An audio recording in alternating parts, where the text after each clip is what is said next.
자, 어제 종부세 고지서가 발송이 됐습니다. 역대급 혹은 뭐 영향이 없다 이렇게 평가가 갈리고 있는 상황인데 문제는 내년에 종부세가 더 뛰어오를 수도 있다는 전망이 나오고 있다는 겁니다. 자, 이런 전망 나오는 배경은 무엇인지 그리고 종부세 지금 어떻게 봐야 되는지 부동산부의 서청석 기자와 이야기 나눠보도록 하겠습니다. 어서 오세요. 안녕하세요. 예.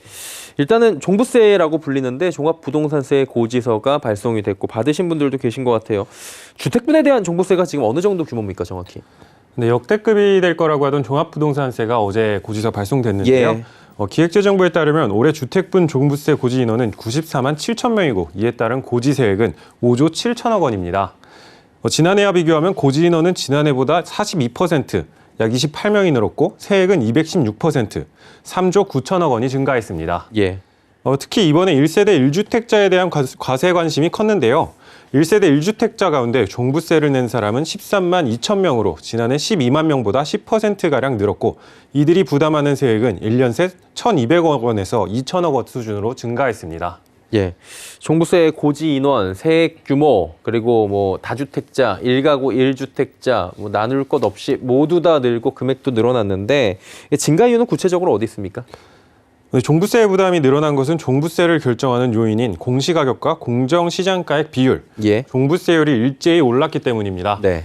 주택분 종부세는 과세 기준일 기준 개인이 보유한 전국 주택 합산 공시 가격에서 기본 공제금을 빼고 공정시장가액 비율을 곱한 금액에 부과하게 되는데요. 이 가운데 전국 평균 공동주택 공시가격이 19%가량 올랐고 공정시장가액 비율도 지난해에 비해 90%에서 95%로 올랐기 때문입니다. 한마디로 집값도 올랐는데 공정시장가액 비율도 올라갔고 종부세율도 올라갔기 때문에 모두 다 뭐 1주택자 할 것 없이 다주택자 할 것 없이 다 올랐다는 건데 내년에 더 오를 거라는 전망 나오잖아요. 이유도 알 수 있겠죠. 네. 내년에도 종부세가 오를 것이라는 전망이 나오고 있는 이유는 간단합니다. 예. 내년에도 주택의 공시가격과 공정시장가액 비율이 올라갈 것으로 예상되면서 종부세도 당연히 올라간다는 분석인 겁니다. 서진영 대한부동산학회 회장은 공시가격 현실화와 주택가격 상승으로 종부세 조세 부담률은 점점 높아질 수밖에 없다고 지적했는데요. 예.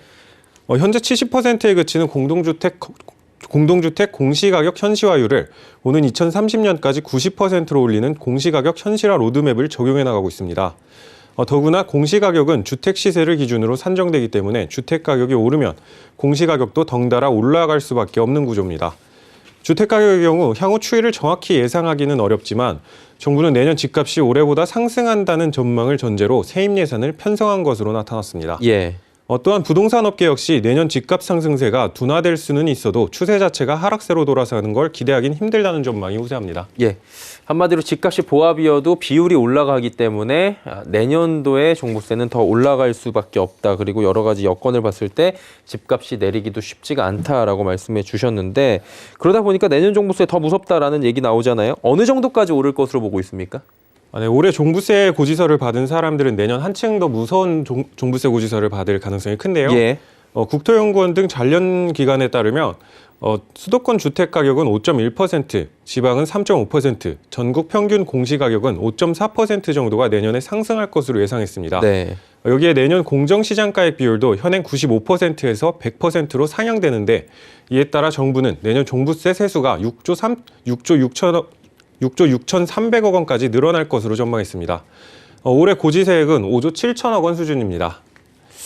약 지금 한 15% 이상 내년에 더 세금이 거칠 것으로 예상이 됩니다. 그러다 보니까 뭐 현행 종부세 내년 대선에 따른 변수 이런 얘기들이 나오고 뭐 기대하시는 분들도 사실 계실 것 같은데 어떻습니까? 변수 없습니까? 내년 종부세는 당연히 대선에 영향을 받을 수밖에 없을 그렇죠. 것으로 보이는데요. 새 정부의 종부세 부과 방향에 따라 세법이나 종부세율, 관련 공제 등 제도가 바뀔 수 있기 때문입니다. 특히 과세 기준일이 지나더라도 8월까지 세법 개정이 완료된다면 소급 적용이 역시 가능할 전망입니다. 이에 대해 정부 관계자는 올해 여름 종부세법 개정을 통해 1주택자 공제 금액을 9억 원에서 11억 원으로 올릴 때도 올해분부터 적용한 사례가 있다며 다만 과세 관청 등에 따르면 실무 준비를 위해서는 8월까지는 해당 개정이 마무리돼야 한다고 말했습니다. 뭐 소급 적용 얘기까지 들어보긴 했는데 그렇다면 뭐 여당의 입장도 있고 야당 대선 후보들의 지금 종부세에 대한 입장이 있을 텐데 이 부분 입장은 어떻습니까? 네, 먼저 윤석열 국민의힘 대선 후보는 대통령이 되면 종합부동산세를 전면 재검토하겠다고 밝혔고요. 예. 1세대 1주택자에 대한 세율도 인하하고 장기 보유 고령층 1세대 1주택자에 대해서는 매각하거나 상속할 때까지 납부를 유예하는 제도의 도입을 고려하겠다고 밝혔습니다. 또 중장기적으로는 아예 종부세를 재산세에 통합하거나 1주택자에 대해서는 면제하는 방안도 검토하겠다고 말한 바 있습니다. 반면 이재명 더불어민주당 대선 후보는 대안은 종부세 폐지를 통한 부자 감세가 아니라 부동산으로 거둔 세금을 더 많은 국민에게 돌아갈 수 있도록 하는 것이라며 그 대안이 제가 말씀드린 국토보유세로 전 국민의 90%가 내는 것보다 받는 것이 더 많다면 실질적인 서민들에게 세금 감면 효과까지 발휘할 수 있다고 개인 SNS를 통해 밝혔습니다.